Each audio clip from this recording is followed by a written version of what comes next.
నమస్కారం. బీజే news prime bulletin కు స్వాగతం. దేశ రాష్ట్ర తాజా వార్తలు ఇప్పుడు. ఏపీలో 2 ఏళ్లు పూర్తి చేసుకున్న ఎన్డీఏ ప్రభుత్వం గత ప్రభుత్వం మిగిల్చిన సవాళ్లను అధిగమించామన్న సీఎం. అభివృద్ధి, సంక్షేమం, సుపరిపాలన అందించడమే లక్ష్యమని వెల్లడి. ప్రధాని మోదీ కేంద్ర ప్రభుత్వానికి కృతజ్ఞతలు.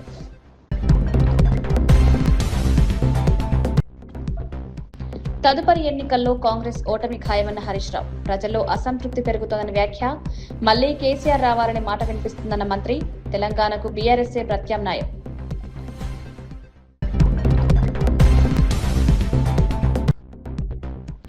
ప్రజాస్వామ్యంలో తుది నిర్ణేతలు ప్రజలనన్న పవన్. రాష్ట్ర పునర్నిర్మాణం కోసం కూటమి ఏర్పడిందని స్పష్టీకరణ. ఎన్నికల హామీల అమలుకు ప్రభుత్వం కట్టుబడి ఉందని వెల్లడి. విశాఖ ఉక్కు ప్రైవేటీకరణ అడ్డుకుంటామని వ్యాఖ్య. మీనాక్షి నటరాజన్ నామినేషన్ తిరస్కరణపై జగ్గారెడ్డి ఆగ్రహం. మీనాక్షిపై క్రిమినల్ కేసులు, న్యాయ వివాదాలు లేవన్న జగ్గారెడ్డి. నామినేషన్ తిరస్కరణ అన్యాయం, ఈసీని అడ్డు పెట్టుకుని బీజేపీ కుట్రలు చేస్తోందని మండిపాటు.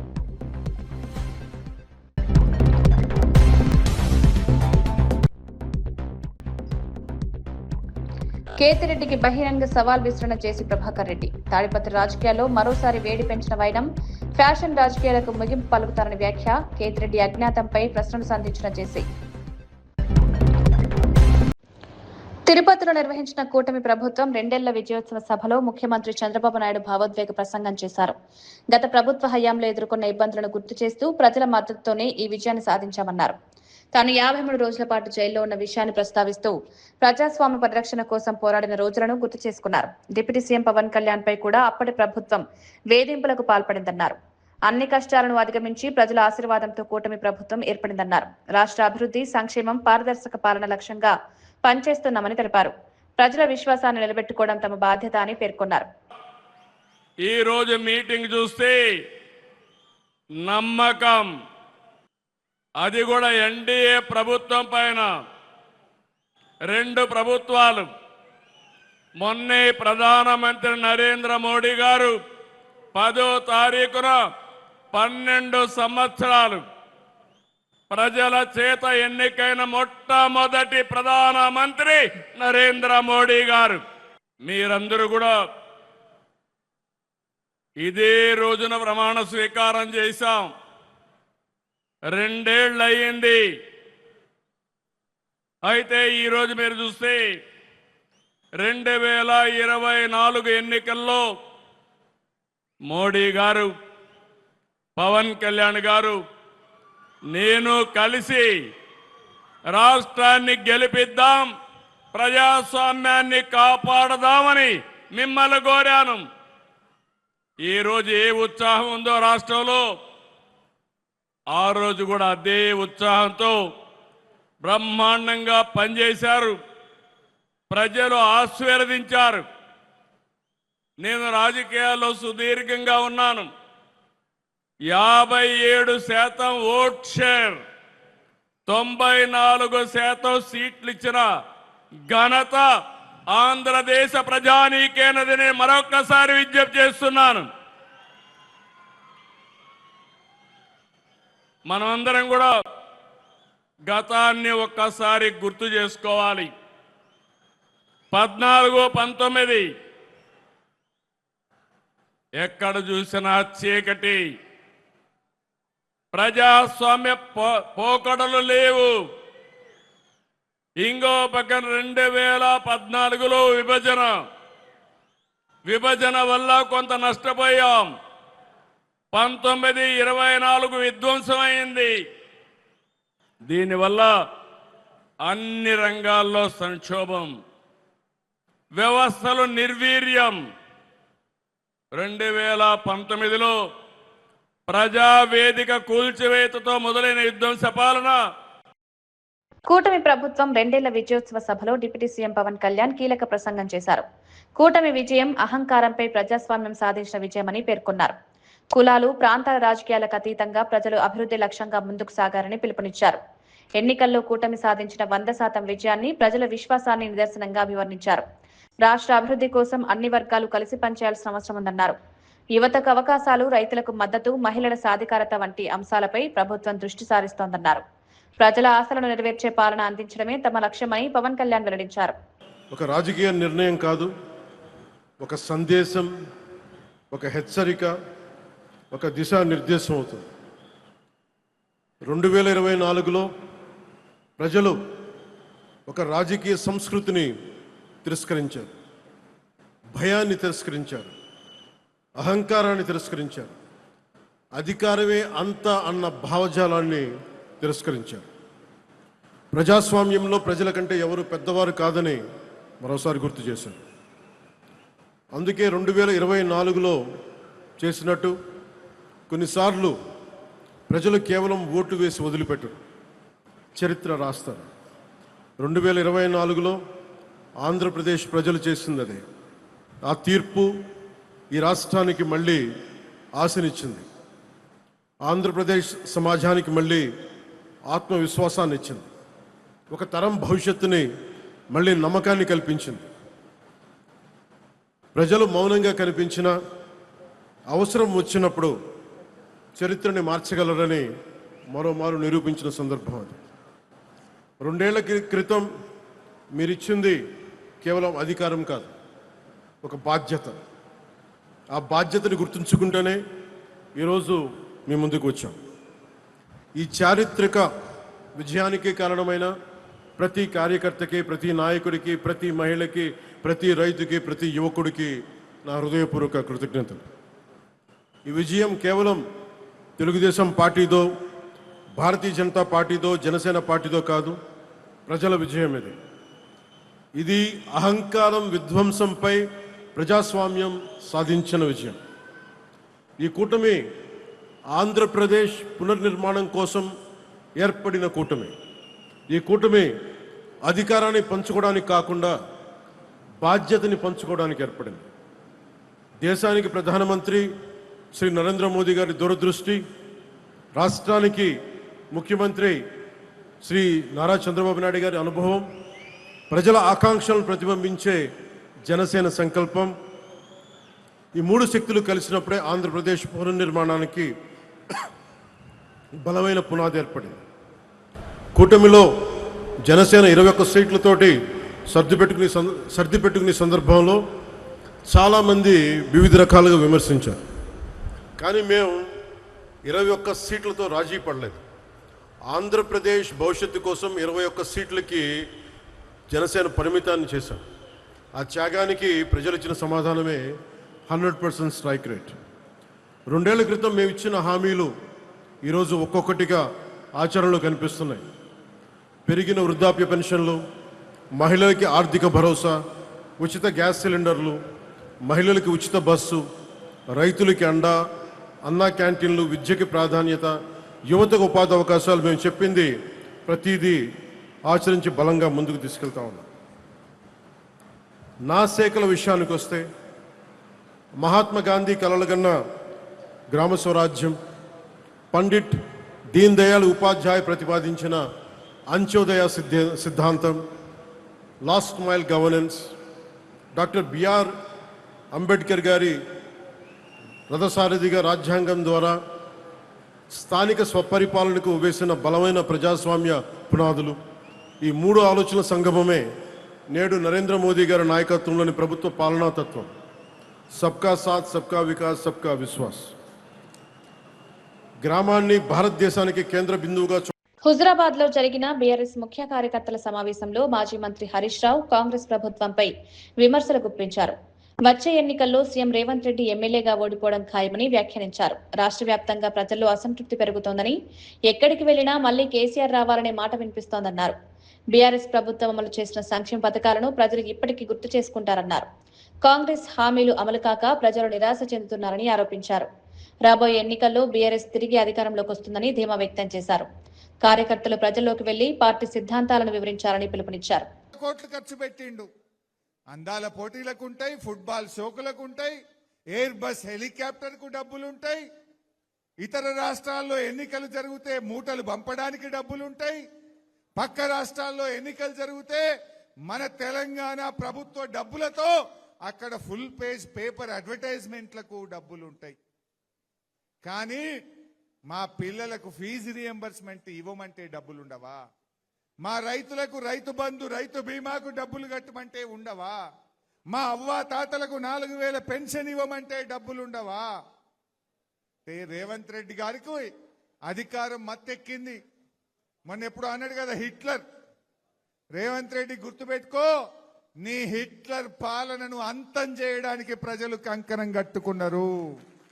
నీ నియంత పాలనకు అంతం కావడానికి రోజుల దగ్గర పడ్డాయి. లెక్క పెట్టుకో మిస్టర్ రేవంత్ రెడ్డి అని నేను చెప్తా ఉన్నా. ఈ రేవంత్ రెడ్డి విషయం ప్రజలకు అర్థమైంది. మొన్నెక్కడో మాట్లాడిండు, బీఆర్ఎస్ పార్టీకి మళ్ళా తప్ప ప్రతిపక్ష హోదా రాదు అన్నాడు. నిజమే కదా, మనకు ప్రతిపక్ష హోదా ఎందుకు? పాలకుల పక్ష హోదా రాబోతా ఉంది. ప్రతిపక్ష హోదా రాదు, పాలక పక్ష హోదా వస్తుంది. నీకు నీ పార్టీకి డిపాజిట్లు గల్లంతైతే గుర్తుపెట్టుకో రేవంత్ రెడ్డి అంటున్నా. ఈ మధ్య మీరు గమనించి ఉంటారు, ఢిల్లీలో ముఖ్యమంత్రి కేజ్రీవాల్ ఓడిపోయిండు, ఆయన ఎమ్మెల్యేగా ఓడిపోయిండు, ఆయన పార్టీ ఓడిపోయింది. బెంగాల్లో పోతే మమతా బెనర్జీ గారు ఎమ్మెల్యేగా ఓడిపోయిండు, ఆయన పార్టీ ఓడిపోయింది. తమిళనాడు పోతే స్టాలిన్ ముఖ్యమంత్రి ఎమ్మెల్యేగా ఓడిపోయిండు, ఆయన పార్టీ ఓడిపోయింది. రేపు తెలంగాణలో కూడా రేవంత్ రెడ్డి ఎమ్మెల్యేగా ఓడతాడు, ఆయన పార్టీ కూడా ఓడిపోతుంది. గ్యారెంటీ మళ్ళొచ్చేది కేసీఆర్. ఎక్కడ పోయినా ప్రజలది ఒక్కటే మాట, కాంగ్రెస్ పోవాలి, కేసీఆర్ రావాలి. ఇలా అందరికీ ఇది అందరి మాట, విద్యార్థుల మాట, నిరుద్యోగుల మాట, రైతుల మాట, అవ్వాతాతల మాట, అక్కా చెల్లెళ్ళ మాట, మాట ఎవరిదైనా అందరిది ఒకే మాట, మళ్ళీ కేసీఆర్ రావాలి, బీఆర్ఎస్ రావాలి. ఇలా ప్రజల్లో స్పష్టత వచ్చింది. మరి మనం కూడా మంచిగా గట్టిగా పనిచేద్దాం. ఇవాళ తమ్ముడు కౌశిక్ రెడ్డి బాగా పనిచేస్తున్నాడు, గట్టిగా పోరాడుతున్నాడు. మొన్న డంప్ యార్డ్ హుజురాబాద్లో పెట్టద్దని అద్భుతమైన పోరాటం మీరు అందరు కలిసి చేసిండ్రు. గట్టికి కొట్లాడితే బిడ్డ నువ్వు బంద్ పెడతావా, నీ మీద సిఐడి కేసు పెడతామని బెదిరించిండ్రు. అక్రమ కేసు పెట్టి సిఐడి ఆఫీస్కు పిలిచిండ్రు. అయినా భయపడలే, పోరాటం ఆపలే. తప్పకుండా మీ డంప్ యార్డ్ విషయాన్ని రేపు రాబోయే అసెంబ్లీలో కౌశిక్ మాట్లాడతాడు, మేం మాట్లాడతాం, బీఆర్ఎస్ పార్టీ మాట్లాడుతుందని కూడా మనం చేస్తా ఉన్నా. ఇక్కడ కొన్ని డబ్బుల కోసం, నిధుల కోసం కౌశిక్ మీకు మాట ఇచ్చిండు. 100% మళ్ళొచ్చేది బీఆర్ఎస్ ప్రభుత్వం. ఈ హుజురాబాద్ కు కేసీఆర్ గారి ఆశీస్సులతో ప్రత్యేక ప్యాకేజీ తెచ్చి అన్ని పనులు కూడా పూర్తి చేసుకుందాం. కాంగ్రెస్ చేసేదేం లేదు. ఇలా కాళేశ్వరం గురించి కూడా పెద్దలు చెప్పిన వాళ్ళకి బోను కానీ అసలు 2.5 ఏళ్ళు అయిపోయింది. ఇవాళ కాంగ్రెస్ పార్టీ మేడిగడ్డ రిపేర్ చేస్తలేరు. ఏపీలో కూటమి ప్రభుత్వం 2 ఏళ్లు పూర్తి చేసుకున్న సందర్భంగా జరిగిన సభలో మంత్రి నారా లోకేష్ ప్రసంగించారు. ప్రజాప్రభుత్వం 2 ఏళ్ల పాలనలో ప్రజలకు స్వేచ్ఛ లభించిందన్నారు. గత ప్రభుత్వ కాలంలో జరిగిన దాడులు, బెదిరింపులు, హింసాత్మక ఘటనలు ఇప్పుడు కనిపించడం లేదన్నారు. అభివృద్ధి, సంక్షేమం, పారదర్శక పాలనకు కూటమి ప్రభుత్వం ప్రాధాన్యమిస్తోందన్నారు. రాష్ట్రంలో పెట్టుబడులు, ఉపాధి అవకాశాలు పెంచేందుకు చర్యలు తీసుకుంటామని వెల్లడించారు. ప్రజల సమస్యలను త్వరితగతిన పరిష్కరించే దిశగా ప్రభుత్వం పనిచేస్తోందన్నారు. 2 సంవత్సరాల్లో సాధించిన విజయాలు ప్రజల సహకారంతోనే సాధ్యమయ్యాయని పేర్కొన్నారు. ఏంటో తెలుసా, క్రెడిట్ చోరీ జబ్బు, క్రెడిట్ చోరీ డిసార్డర్. ఏకంగా పేపర్లో వార్తలు వచ్చినాయి, ఆంధ్ర రాష్ట్రానికి ఆర్సిలర్ మిత్తల్ ప్రాజెక్ట్ వస్తుందని. ఆయన ప్రెస్ మీట్ పెట్టి ప్రాజెక్ట్ రావట్లేదు, పక్క రాష్ట్రానికి వెళ్తుందని చెప్పారు. గౌరవ ముఖ్యమంత్రి గారు, ఉప ముఖ్యమంత్రి గారు ఆ ప్రాజెక్ట్ కి శంకుస్థాపన వేస్తే లేదు, నేనే ఆ ప్రాజెక్ట్ ని తీసుకొచ్చానని ప్రెస్ మీట్ లో చెప్పే పరిస్థితి మనందరం చూసాం. ప్రపంచం మొత్తం తిరిగి పెద్ద ఎత్తున గూగుల్ ని మన రాష్ట్రానికి తీసుకొస్తే వాళ్ళు అడ్డుపడ్డారు, కోర్టులో కేసేశారు. కానీ ఇప్పుడు ప్రెస్ ముందరకు వచ్చి మా వల్లనే గూగుల్ ప్రాజెక్ట్ వచ్చిందని చెప్పుకునే పరిస్థితి. ఇంకా కొన్ని సంవత్సరాలు పోతే ఆగస్ట్ 15 నాడు భారతదేశానికి స్వాతంత్రం తీసుకొచ్చింది మా తాత అని చెప్పుకునే పరిస్థితికి సిసిడి జగన్ వస్తాడు. జగన్ కొన్ని కంపెనీలు తీసుకొచ్చాడు. ఆ కంపెనీ పేర్లు మనందరం మర్చిపోయాం. ఆ కంపెనీ పేర్లు Andhra gold, president medal, gold medal, అలాంటి కంపెనీలు తీసుకొచ్చిన చరిత్ర ఆ పార్టీది. Google, Arcelor Mittal, royal Enfield fighter jet తయారు చేసిన పరిశ్రమలు తీసుకొచ్చిన చరిత్ర మా ఎన్డీఏ ప్రభుత్వాన్ని. చిన్నప్పుడు 10th క్లాస్ పేపర్ లీక్ లో టీచర్లు జగన్ ని చితకబాదారంట. అందుకే టీచర్లు చూస్తే ఆయన చాలా కోపం, కక్ష. అధికారంలో ఉన్నప్పుడు మద్యం షాపుల ముందల కాపులాగా నిలబెట్టారు ఆయన టీచర్ని. ఏకంగా మనం డిఎస్సి విడుదల చేస్తే 226 కేసులు ఆ డిఎస్సి పైన వేశారు. నిన్న ప్రెస్ మీట్ నేను చూసా. జగన్ నన్ను ప్రశ్నించట్లేదు, గౌరవ ముఖ్యమంత్రి చంద్రబాబు నాయుడు గారిని ప్రశ్నించట్లేదు, ఆంధ్ర రాష్ట్ర ప్రభుత్వాన్ని ప్రశ్నించట్లేదు. రాజ్యాంగం రాసిన అంబేద్కర్ గారిని ప్రశ్నిస్తున్నారు, రిజర్వేషన్లు ప్రశ్నిస్తున్నారు, రాజ్యాంగాన్ని ప్రశ్నిస్తున్నారు. అందుకే ఈ సభాముఖంగా జగన్ కి హెచ్చరిక జారీ చేస్తున్నా, మీరు ఎన్ని జన్మలు ఎత్తినా డిఎస్సి పూర్తి చేసి ఇచ్చిన హామీ నిలబెట్టుకున్న ఘనత మాది. మళ్ళీ డిఎస్సి నిర్వహిస్తాం. నిరుద్యోగ యువకులకి పెద్ద ఎత్తున ఉద్యోగాలు కల్పించే బాధ్యత ప్రజా ప్రభుత్వం తీసుకుంటుంది. ఈ జగన్ కి కనీసం దేశభక్తి అన్న కూడా లేదు. మేమందరం పోరాడి పెద్ద ఎత్తున సాగర్ డిఫెన్స్ అన్న పరిశ్రమని ఆంధ్ర రాష్ట్రానికి తీసుకొచ్చాం. కావల్లో కనీసం 1000 మంది మత్స్యకారుల పిల్లలకి ఉద్యోగాలు ఇచ్చే పరిశ్రమను మేము తీసుకొస్తే ఏకంగా వాళ్ళపైన ఆరోపణలు చేసి ఆ పరిశ్రమను కూడా తిప్పి పంపించాలని ప్రయత్నించారు. ఇప్పుడు విశాఖ ఉక్కు పైన కూడా మాట్లాడుతున్నారు. 2 సార్లు విశాఖ ఉక్కు సంక్షోభంలో పడితే ఆ ఉక్కు ఫ్యాక్టరీని కాపాడిన ఘనత చరిత్ర ఒక ఎన్డీఏ ప్రభుత్వాన్ని. మన విశాఖ ఉక్కులో ఒక యాక్సిడెంట్ జరిగింది. కాంగ్రెస్ నాయకురాలు మీనాక్షి నటరాజన్ ఎన్నికల అధికారుల తీరుపై తీవ్ర అసంతృప్తి వ్యక్తం చేశారు. ప్రజాస్వామ్య వ్యవస్థలో నిష్పక్షపాతంగా వ్యవహరించాల్సిన అధికారులు స్పందించకపోవడం ఆందోళన కలిగిస్తోందన్నారు. కాంగ్రెస్ నాయకులు కలిసేందుకు ప్రయత్నించినా అధికారులు స్పందించలేదని ఆరోపించారు. నిబంధనలను సాకుగా చూపించి అన్యాయం చేస్తున్నారని విమర్శించారు. ఎన్నికల ప్రక్రియ పారదర్శకంగా సాగాలంటే అధికారుల బాధ్యతాయుత వైఖరి అవసరమన్నారు. ప్రజాస్వామ్య విలువలను కాపాడే విధంగా వ్యవహరించాలని కోరారు. రాజకీయ ఒత్తిళ్లకు లొంగకుండా ఎన్నికల వ్యవస్థ స్వతంత్రంగా ఉండాలని అభిప్రాయపడ్డారు. देश के संविधान के साथ हुआ है जो इलेक्शन कमीशन ने किया है। मेरा कोई आरोप माननीय उच्चतम न्यायालय के ऊपर नहीं है, उन्होंने तो अपना एक निर्णय दिया, लेकिन इलेक्शन कमीशन के रिटर्निंग ऑफिसर्स कॉम्प्रोमाइज थे। ये मैंने पहले दिन भी कहा। इलेक्शन कमीशन ऑफ इंडिया के पास जब हमारे लोग गए तो उन्होंने 48 घंटे तक भी कोई जवाब नहीं दिया।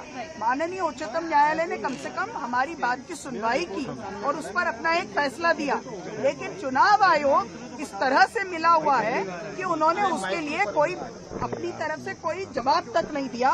और आज तो ये भी ताज्जुब की बात है कि हमारा जो मामला चल रहा है वो रिटर्निंग ऑफिसर्स और इलेक्शन कमीशन के खिलाफ था, लेकिन आज स्टेट ऑफ मध्य प्रदेश ने अपना भी वकील खड़ा किया।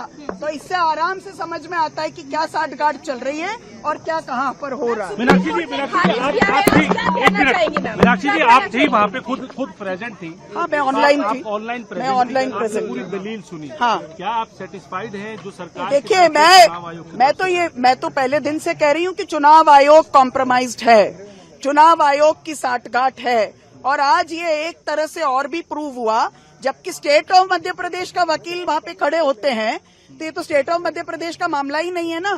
राज्यों के तो खिलाफ ये कोई राज्यों के खिलाफ हम लड़ाई नहीं लड़ रहे थे, हम तो चुनाव आयोग की बात कर रहे थे। हम अपने रिटर्निंग ऑफिसर्स के कॉम्प्रोमाइज होने की बात कर रहे थे और वो जनता के सामने एक्सपोज हुए हैं। मैम आप ये मानती हैं कि कहीं ना कहीं इसके अंदर जो चीजें प्रोसीजर है तो जब आप नहीं कर रहे आलू भाई मुझे एक आपको मानती है? సుల్లూరుపేట మున్సిపాలిటీ కార్యాలయంలో ట్రాన్స్జెండర్ల కోసం ప్రత్యేక ప్రజా దర్బార్ నిర్వహించారు. ఈ కార్యక్రమంలో ఎమ్మెల్యే నిలవల విజయశ్రీ నేరుగా ట్రాన్స్జెండర్తో సమావేశమై వారి సమస్యలు, అవసరాలను అడిగి తెలుసుకున్నారు. ప్రభుత్వం అమలు చేస్తున్న అన్ని సంక్షేమ పథకాలు అర్హులైన ప్రతి ట్రాన్స్జెండర్కు అందేలా చర్యలు తీసుకుంటామని హామీ ఇచ్చారు. టిట్కో గృహాల్లో ప్రత్యేక బ్లాక్ కేటాయింపు అంశాన్ని ప్రభుత్వ దృష్టికి తీసుకువెళ్తామన్నారు. చదువుకున్న ట్రాన్స్జెండర్లకు ఉద్యోగావకాశాలు, ఉపాధి భద్రత కల్పించేందుకు కృషి చేస్తామని వెల్లడించారు. సమస్యలు ఏవైనా ఉంటే నిర్భయంగా తన దృష్టికి తీసుకురావాలని సూచించారు. సమాజంలో ట్రాన్స్జెండర్లు గౌరవప్రదంగా జీవించే పరిస్థితులు కల్పించడమే ప్రభుత్వ లక్ష్యమని విజయశ్రీ స్పష్టం చేశారు.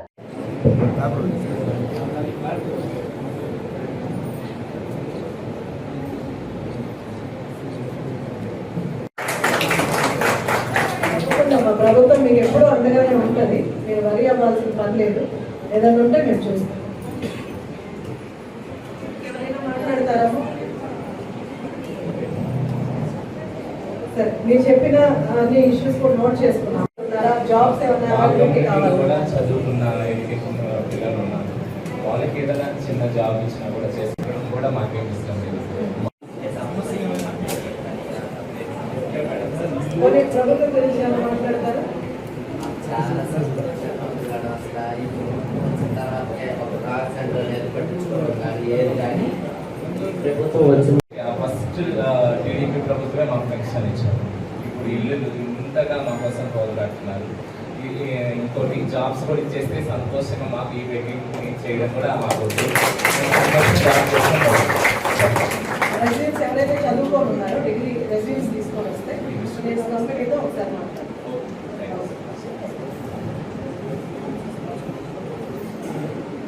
ఏఐసీసీ అధ్యక్షుడు మల్లికార్జున ఖర్గే ఎన్నికల వ్యవస్థ పనితీరుపై తీవ్ర విమర్శలు చేశారు. ప్రజాస్వామ్యాన్ని కాపాడాల్సిన అధికారులు తమ బాధ్యతలను సక్రమంగా నిర్వర్తించడం లేదని ఆరోపించారు. నిబంధనలను సాకుగా చూపి కొందరిని అన్యాయంగా తిరస్కరిస్తున్నారని మండిపడ్డారు. ప్రజాస్వామ్య వ్యవస్థలో పారదర్శకత, నిష్పక్షపాత వైఖరి అత్యంత ముఖ్యమని గుర్తు చేశారు. ఎన్నికల ప్రక్రియలో అధికారుల వ్యవహార శైలి ప్రజల్లో అనుమానాలకు తావిస్తోందన్నారు. ప్రజల విశ్వాసాన్ని నిలబెట్టేలా సంస్థలు పనిచేయాల్సిన అవసరం ఉందని పేర్కొన్నారు. ప్రజాస్వామ్య విలువలకు విరుద్ధంగా జరిగే చర్యలను కాంగ్రెస్ పార్టీ ప్రశ్నిస్తూనే ఉంటుందని స్పష్టం చేశారు. దేశంలో ప్రజాస్వామ్య పరిరక్షణ కోసం నిరంతర పోరాటం కొనసాగుతుందని ఖర్గే తెలిపారు. During my MLA period and also Parliament and also in Rajya Sabha. So really I am thankful to the people of Karnataka and also the people of my party and all of you because you all cooperated with me so that I can survive the longest serving a public representative. Thank you. Sir, Supreme Court ने Meenakshi Natarajan case में अभी supreme court ने आदेश दिया है कि वो दखल अंदाज नहीं करना चाहते हैं, वो हाई कोर्ट की तरफ जा सकते हैं। सर, मीनाक्षी नटराजन केस में सुप्रीम कोर्ट ने अभी ऑर्डर दिया है सर कि वो दखल अंदाज नहीं करना चाहते हैं, वो हाई कोर्ट जा सकते हैं। ठीक है, वो उनका कहना क्या है, पहले इलेक्शन कमीशन, फिर बाद में हाई कोर्ट, फिर उसके बाद आप सुप्रीम कोर्ट आओ, ये उनका कहना है। लेकिन ये ऐसा स्पेशल केस है कि आप जितना टाइम दिए उतना ही ये केस को लंबित किया जाएगा। इसीलिए हम ये चाहते थे कि सुप्रीम कोर्ट इसको रिलीफ दे। फिर भी उन्होंने जो कहा है उसी तरह से हम हाई कोर्ट जाएंगे और ये तो उनका रिजेक्शन ये इलीगल है, ये मॉरल है, एंटी डेमोक्रेटिक है और जो सरकार ने कराया है ये मोदी जी के इशारे के बिना नहीं होता, ऐसी बड़ी चीजें। और मोदी जी ये पर्पसली कांग्रेस पार्टी को खत्म करने के लिए, डेमोक्रेसी को खत्म करने के लिए ये साजिश रख के हर जगह वो अपने लोगों को बिठाकर रिटर्निंग ऑफिसर्स जो खास करके उनके चाहने वाले लोगों को वहां पर बिठाकर ऐसी चीजें कर रहे हैं। और यही चीज उन्होंने झारखंड में की है कि एक बड़े कॉरपोरेट मालिक के आदमी को वहां पर बिठाया और जिनको मेजॉरिटी नहीं है वैसे आदमी को वहां पर बिठाया है। तो इसका मतलब क्या है कि वोट या तो परचेस करना या डिवाइड करना या कॉरपोरेट ऑफिस का एजेंट वहां पर इलेक्ट होके आना। तो इसीलिए हम ये चाहते हैं कि डेमोक्रेसी में ये होम मिनिस्टर हो, प्राइम मिनिस्टर हो, उनके लोगों का दखलंदाज नहीं होना चाहिए। मैं ये नहीं कह रहा कि प्राइम मिनिस्टर खुद ही करे, लेकिन उन्होंने ऐसे लोगों को बिठाया है, आरएसएस के एजेंटों को हर जगह। या తాడిపత్రిలో రాజకీయ వాతావరణం మరోసారి వేడెక్కింది. మాజీ ఎమ్మెల్యే కేతిరెడ్డి పెద్దారెడ్డి ఇంటి సమీపానికి చేరుకున్న జేసీ ప్రభాకర్ రెడ్డి అనుచరులతో కలిసి రోడ్డుపై బైఠాయించి నిరసన తెలిపారు. తాడిపత్రిలోకి రానివ్వమంటూ కేతిరెడ్డికి సవాల్ విసిరారు. గత ప్రభుత్వంలో ఈ చట్టాలు ఎక్కడికి పోయాయని ప్రశ్నించారు. ఇది టీడీపీ వైఎస్ఆర్సీపీ మధ్య పోరు కాదని, కేవలం జేసీ ప్రభాకర్ రెడ్డి కేతిరెడ్డి పెద్దారెడ్డి మధ్య రాజకీయ పోరాటమని వ్యాఖ్యానించారు. ఫ్యాక్షన్ రాజకీయాలకు తానే ముగింపు పలుకుతారన్నారు. ఎన్నికల తర్వాత పెద్దారెడ్డి అజ్ఞాతంలోకి ఎందుకు వెళ్లారని ప్రశ్నించారు.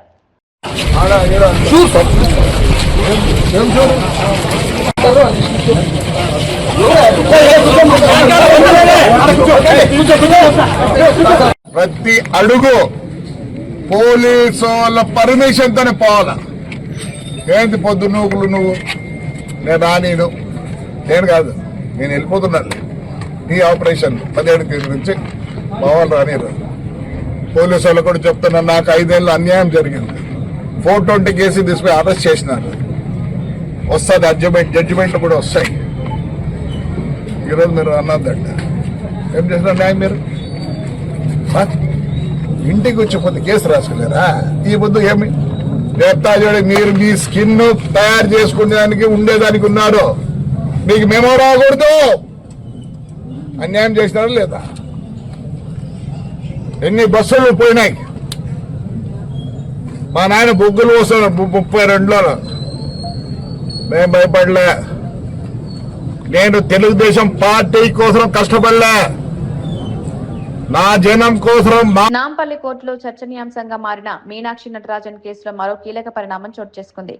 కేసుకు సంబంధించిన వివరాలు బయటకు రావడంపై ఓ మహిళ కోర్టు ఆవరణలో ఆవేదన వ్యక్తం చేశారు. తన వ్యక్తిగత సమాచారాన్ని ఎవరు లీక్ చేశారో తెలియదన్నారు. కొందరి కారణంగా తనకు ప్రాణహాని ఉందని సంచలన ఆరోపణలు చేశారు. కోర్టుకు రాకుండా అడ్డుకునే ప్రయత్నాలు జరిగాయని, ఆటోను వెంబడించారని తెలిపారు. న్యాయం జరిగే వరకు తన పోరాటం కొనసాగుతుందని స్పష్టం చేశారు. కేసు వివరాల లీక్ వ్యవహారం కొత్త చర్చకు దారితీసింది. ఈ ఘటనపై అధికారులు దృష్టి సారించాలని ఆమె కోరారు.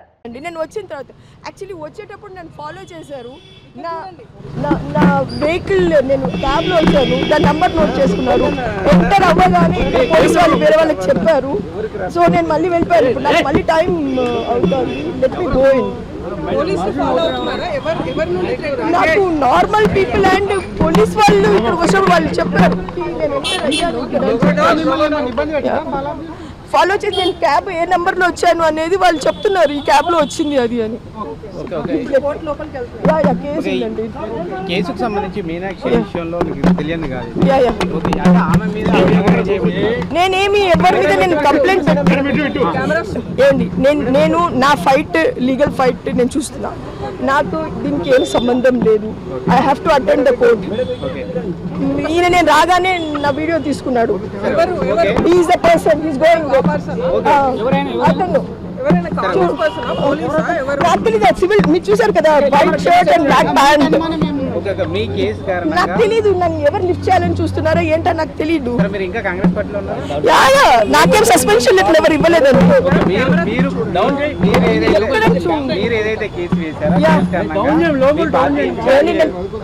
నాకు ఫస్ట్ కావాల్సిన నాకు సెక్యూరిటీ అండి.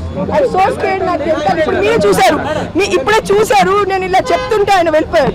రైట్, నాకు ఎవరు థ్రెట్ అని నాకు తెలియదు. But I have threat. ఎవరు నేను ఆల్రెడీ ఇచ్చాను 3 months బ్యాక్ కంప్లైంట్ ఇచ్చాను డీజీపీ గారికి. అయితే మీరు చేసిన కంప్లైంట్ మీద ఒక ఆరోపణ వస్తుంది. కాంగ్రెస్ పార్టీ మీరు చేసిన కంప్లైంట్ బీజేపీ వాళ్ళకి ఇచ్చారని. నాకు ఎవరితో సంబంధాలు లేవు. నేను 4 ఏళ్లుగా నా కేసు ఫైట్ చేస్తున్నా. అలాగుంటే నేను ఎవరి దగ్గరకు వెళ్ళేదాన్ని కదా, ఇప్పటి వరకు రిక్వెస్ట్ చేసేదాన్ని కదా. కాంగ్రెస్ వాళ్ళ బీజేపీ వాళ్ళకి ఇచ్చారనేది చెప్తా ఉన్నారు. నాకు ఎవరితో ఎటువంటి సంబంధాలు లేవు. నేను ఎవరికి ఏమి ఇవ్వలేదు. నాకు తెలియదండి. ప్లీజ్ నన్ను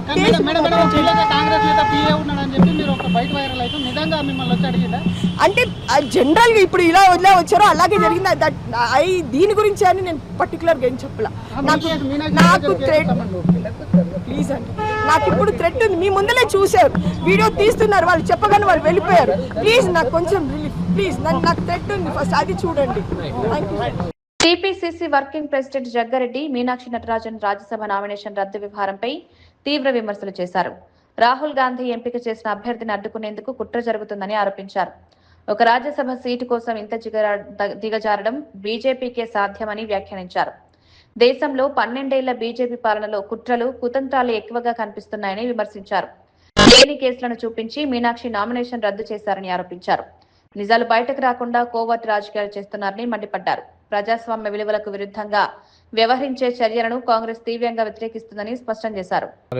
एआईसीसी प्रेसिडेंट खड़गे साहब और इंचार्ज केसी वेणुगोपाल जी, जो ये राज्यसभा जो नटराजन जी को डिक्लेयर करने के बाद मध्य प्रदेश में ऑलरेडी 3 राज्यसभा है, उसमें तो दो राज्यसभा तो बीजेपी को क्लियर है, एक राज्यसभा कांग्रेस को क्लियर है.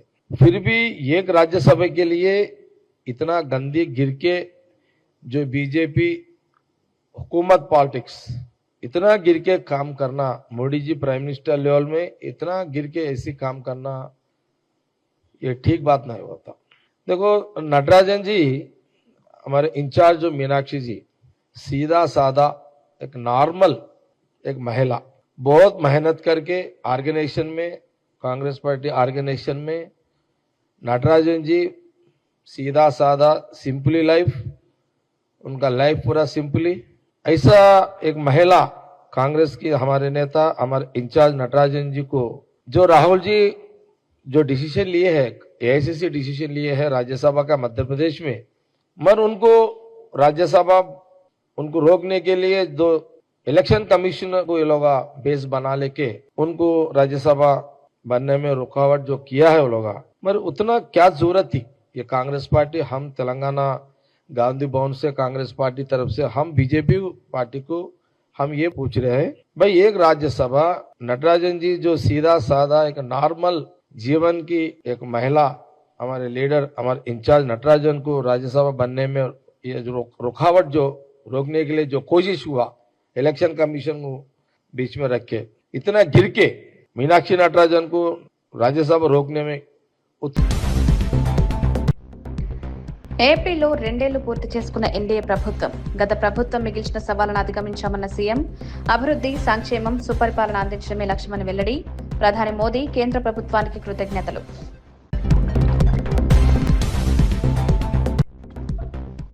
తదుపరి ఎన్నికల్లో కాంగ్రెస్ ఓటమి ఖాయమన్న హరీష్ రావు. ప్రజల్లో అసంతృప్తి పెరుగుతోందని వ్యాఖ్య. మళ్లీ కేసీఆర్ రావాలని మాట వినిపిస్తుందన్న మంత్రి. తెలంగాణకు బీఆర్ఎస్ఏ ప్రత్యామ్నాయం.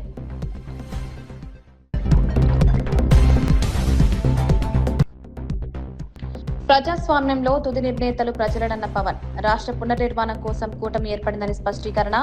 ఎన్నికల హామీల అమలుకు ప్రభుత్వం కట్టుబడి ఉందని వెల్లడి. విశాఖ ఉక్కు ప్రైవేటీకరణ అడ్డుకుంటామని వ్యాఖ్య. మీనాక్షి నటరాజన్ నామినేషన్ తిరస్కరణపై జగ్గారెడ్డి ఆగ్రహం. మీనాక్షిపై క్రిమినల్ కేసులు, న్యాయ వివాదాలు లేవన్న జగ్గారెడ్డి. నామినేషన్ తిరస్కరణ అన్యాయం, ఈసీని అడ్డు పెట్టుకుని బీజేపీ కుట్రలు చేస్తోందని మండిపాటు.